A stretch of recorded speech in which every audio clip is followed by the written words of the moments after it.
বহুল প্রতীক্ষিত আপনাদের উপ আনুষ্ঠানিক শিক্ষা বোর্ডের অফিস সহকারী কাম কম্পিউটার মুদ্রাক্ষরিক পরীক্ষা ইতিমধ্যে সম্পন্ন হয়েছে গত শুক্রবার। কেমন হলো কোশ্চেন?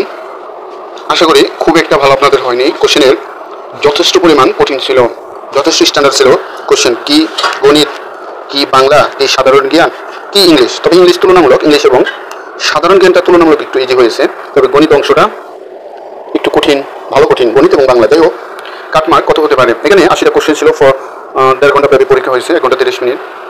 সেক্ষেত্রে কাটমার্ক কত থাকতে পারে? এখানে কথা দুইটা, একটা রিটেন হবে কিনা, আরেকটা রিটেন না হলে কি হবে, হলে কি হবে। দেখেন 50+ যারা পাবেন এই কোশ্চেনে তারা মোটামুটি আমার মতে সেফ জোনে থাকবেন। সেটা রিটেন হলেই কি আর রিটেন না হলে কি। যদি রিটেন হয় কিংবা রিটেন না হয়, উভয়ই যারা 50 কিংবা তার উপরে পাবেন এই কোশ্চেনে, আশা করি তাদের রেজাল্ট চলে আসবে। তবে যদি রিটেন হয় তাহলে দেখা যাবে 50-এর নিচে, অর্থাৎ 45+ও সেফ জোন হতে পারে। কারণ যথেষ্ট পরিমাণ ক্যান্ডিডেট উপস্থিত ছিল না, উপস্থিতির হার অনেক কম ছিল। সেক্ষেত্রে যারা 50+ পাবেন তারা পরবর্তী ধাপের জন্য প্রিপারেশন খুব ভালোভাবে জোরালোভাবে নিতে থাকেন। পাশাপাশি 45+ যারা পাবেন তারাও আশায় থাকতে পারেন।